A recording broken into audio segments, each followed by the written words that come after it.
আসসালামু আলাইকুম। সকালে ছাদে আসছি গাছে পানি দেওয়ার জন্য। ছাদে আইসা দেখি গাছের ফুলগুলো এত সুন্দর করে ফুটে আছে, তাই ভাবলাম একটু ভিডিও করি। আমার কাছে তো অনেক সুন্দর লাগতেছে। আপনাদের সবার কাছে কেমন লাগছে কমেন্ট করে জানাবেন।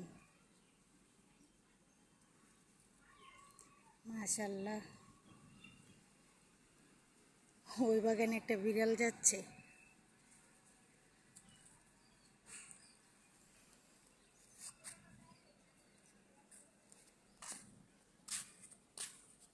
সবগুলো গাছে ফুল ফুটছে, অনেক সুন্দর লাগছে। বিড়াল কি করতেছে দেখি।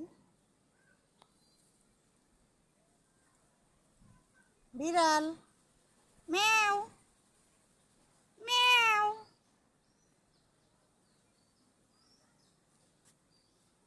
বিড়াল কিন্তু ঘাস খাচ্ছে। আমি তো কোনোদিন দেখিনি যে বিড়াল ঘাস খায়। আল্লাহর কত কুদরত, বিড়াল খাবার না পেয়ে গাছের পাতা লতা খাচ্ছে।